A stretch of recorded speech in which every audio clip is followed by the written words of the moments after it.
Hello everyone, welcome to সঙ্গী সাথী পাঠশালা। আজকে আমরা DElEd part 1 session 2025-27 child study chapter 6 আমরা ইতিমধ্যে শুরু করেছিলাম এবং মোস্ট ইম্পর্টেন্ট 16 নম্বরের প্রশ্ন উত্তরগুলো নিয়ে আলোচনা করছিলাম, যেগুলো 7 নম্বরের জন্য ইম্পর্টেন্ট। ইতিমধ্যে আমরা বেশ কয়েকটা 16 নম্বরের প্রশ্ন উত্তর আলোচনা করে দিয়েছি। আজকে আরও একটি প্রশ্ন নিয়ে আলোচনা করব, যেটা অত্যন্ত গুরুত্বপূর্ণ এবং বারবার পরীক্ষায় আসে। আমাদের আজকের প্রশ্ন হচ্ছে, স্কিনারের অপারেন্ট কন্ডিশনিং তত্ত্ব বা সক্রিয় অনুবর্তন তত্ত্ব সম্পর্কে আলোচনা করো।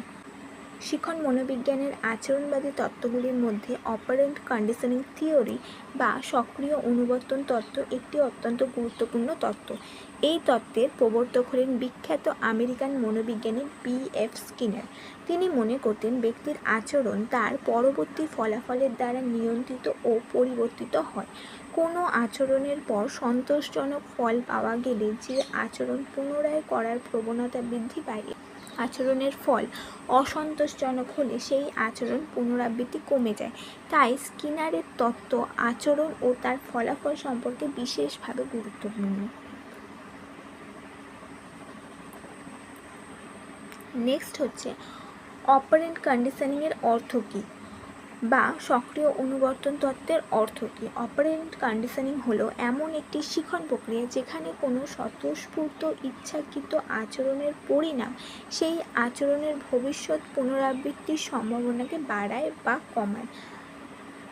সহজভাবে বলতে গেলে বলা যায় যে আচরণের ফলাফল আচরণের ভবিষ্যৎ সম্ভাবনাকে নিয়ন্ত্রণ করে। এটাই অপারেন্ট কন্ডিশনিংয়ের মূল কথা। অর্থাৎ আমরা যে কাজটা করছি সেই কাজটার হয় কোনো পজিটিভ রেজাল্ট আমরা পাবো, না হলে কোনো নেগেটিভ রেজাল্ট পাবো। নেগেটিভ রেজাল্ট পেলে আমরা সেই কাজটা করা থেকে বিরত থাকবো, আর পজিটিভ রেজাল্ট থাকলে অবশ্যই আমরা সেটা করতে বারবার ইচ্ছা প্রকাশ করব। এখানে অপারেন্ট বলতে এমন আচরণকে বোঝায় যা ব্যক্তি নিজের ইচ্ছায় পরিবেশের ওপর ক্রিয়া করে এবং তার ফলে কোনো নির্দিষ্ট পরিণামের সৃষ্টি হয়, অর্থাৎ সক্রিয়ভাবে নিজের ইচ্ছায় করে। স্কিনারের পরীক্ষাটাই হলো স্কিনারের বক্স এক্সপেরিমেন্ট। স্কিনার তার তত্ত্ব প্রতিষ্ঠার জন্য প্রধানত ইঁদুর ও পায়রার ওপর পরীক্ষা করেন। তার সবচেয়ে বিখ্যাত পরীক্ষাটি হলো স্কিনার বক্স নামে পরিচিত। এই পরীক্ষার পদ্ধতি কি? একটা ক্ষুধার্ত ইঁদুরকে একটি বিশেষ বাক্সর মধ্যে রাখা হয়। বাক্সের ভিতরে একটি লিভার বা দণ্ড থাকে। সেই লিভারে চাপ দিলে বাক্সের নির্দিষ্ট স্থানে খাবার পাওয়া যেত। প্রথম দিকে ইঁদুরটি বাক্সের মধ্যে এদিক ওদিক ঘুরতে থাকে।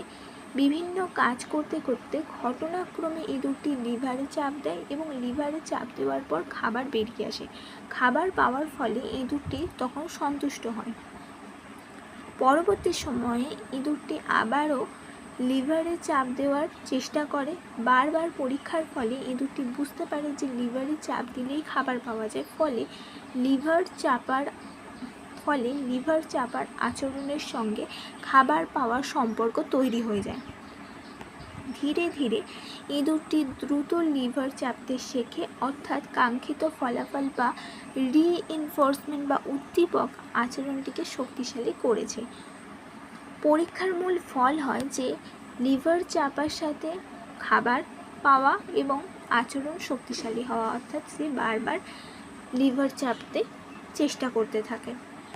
এই পরীক্ষার মাধ্যমে স্কিনার দেখান যে আচরণের ফলাফল আচরণের ভবিষ্যৎ পুনরাবৃত্তিকে প্রভাবিত করে, অর্থাৎ সে লিভার চাপার ফলে খাবার পাচ্ছিল, সেই জন্য সে বারবার ওই একই কাজ করছিল।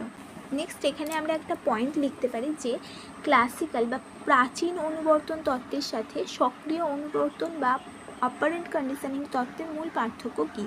প্যাভলভের ক্লাসিক্যাল কন্ডিশনিং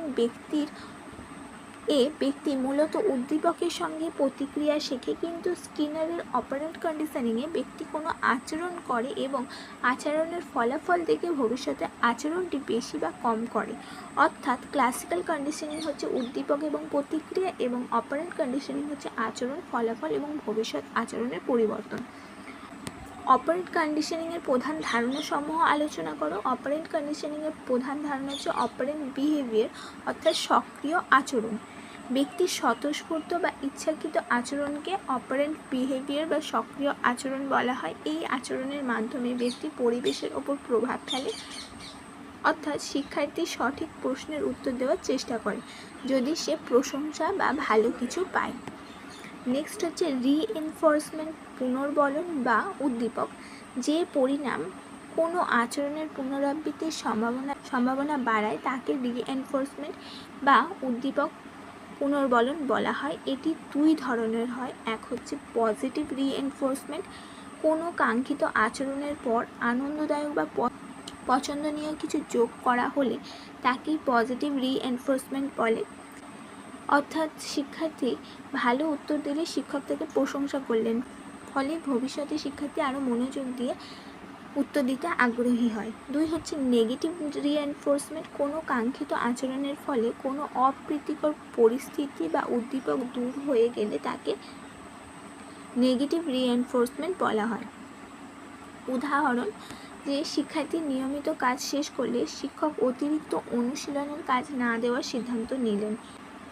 এখানে এরকমটাও হয় কিছু ক্ষেত্রে যে কোনো একটা কাজের জন্য তাকে কেউ বকাবকি করলো, এটা নেগেটিভভাবে ভীষণ প্রভাব ফেলে, যে সেই কাজটার জন্য কোনো কেউ বকাবকি করলো এবং সে সেই কাজটা করাই বন্ধ করে দিল। এখানে মনে রাখার বিষয় এই যে নেগেটিভ রিএনফোর্সমেন্ট মানে শাস্তি নয়, এর উদ্দেশ্য হলো কাঙ্ক্ষিত আচরণের সম্ভাবনা বৃদ্ধি করা। অর্থাৎ কোনো একটা কাজ সে বারবার করতে নিজে উৎসাহিত হবে এমনভাবে বিষয়টিকে ব্যবহার করতে হবে। নেক্সট হচ্ছে পানিশমেন্ট বা শাস্তি কি, কোনো আচরণের পুনরাবৃত্তি কমানোর উদ্দেশ্যে যে পরিণাম প্রয়োগ করা হয় তাকে পানিশমেন্ট বা শাস্তি বলা হয়। উদাহরণ হিসেবে কোনো শিক্ষার্থী বারবার নিয়ম ভঙ্গ করলে শিক্ষক উপযুক্ত শিক্ষার ব্যবস্থা নিতে পারেন। তবে শিক্ষাক্ষেত্রে শাস্তির পরিবর্তে ইতিবাচক পুনর্বলন, পরামর্শ ও সংশোধনের সুযোগ দেওয়া অধিক ফলপ্রসূ। এখানে আমরা একটা কথা বলতে পারি যে কোনো একটা কাজ যেটা শিক্ষার্থী খুব ভালো চায় যে আমি এই কাজটা করব, টিভি দেখব বা কোথাও বেড়াতে যাব বা কিছু, যদি সেই রকম কিছু থাকে তাহলে তাকে যদি বলা হয় যে এই কাজটা আগে করো তবে এই কাজটা করার সুযোগ পাবে, তাহলে তাকে দিয়ে এরমভাবে এটা একটা শাস্তির মতো কাজ করে। হয় সে অন্য কাজটি করার জন্য এই ভালো কাজটি করতে চাইবে, আর না হয় এই কাজটি করার ভয়ে সে অন্য কাজটি করবে না। নেক্সট হচ্ছে শেপিং বা আচরণ গঠন। জটিল কোনো আচরণকে ছোট ছোট ধাপে ভাগ করে প্রতিটি সঠিক ধাপকে পুনর্বলনের মাধ্যমে ধীরে ধীরে কাঙ্ক্ষিত আচরণ তৈরি করাকে শেপিং বলা হয়। একটি শিশু সম্পূর্ণ সুন্দরভাবে লিখতে না পারলে প্রথমে অক্ষর সঠিকভাবে লেখার প্রশংসা করা, পরে শব্দ এবং শেষে বাক্য লেখার জন্য উৎসাহিত করা, এটা হচ্ছে অত্যন্ত গুরুত্বপূর্ণ। নেক্সট হচ্ছে এক্সটেনশন বা বিলোপ। কোনো আচরণ আগে পুনর্বলিত হলেও পরে সেই পুনর্বলন বন্ধ করে দিলে আচরণটি পুনরাবৃত্তি ধীরে ধীরে কমে যেতে পারে। এই প্রক্রিয়াকে এক্সটেনশন বা বিলোপ বলা হয়। উদাহরণ হিসেবে কোনো শিক্ষার্থী শুধুমাত্র প্রশংসা পাওয়ার জন্য উত্তর দিলে এবং পরবর্তীতে সেই আচরণের জন্য অতিরিক্ত প্রশংসা না পেলে আচরণটি ধীরে ধীরে কমে যেতে পারে। নেক্সট হচ্ছে শিডিউল অফ রিএনফোর্সমেন্ট। স্কিনারের তত্ত্বে পুনর্বলন সবসময় একইভাবে দেওয়া হয় না। নির্দিষ্ট নিয়মে পুনর্বলন দেওয়ার ব্যবস্থাকে শিডিউল অফ রিএনফোর্সমেন্ট বলা হয়। শিক্ষার ক্ষেত্রে শিক্ষক কখন, কিভাবে এবং কতবার প্রশংসা বা উৎসাহ দেবেন এই বিষয়টি শিক্ষার্থীর আচরণ ও শেখার উপর প্রভাব ফেলতে পারে।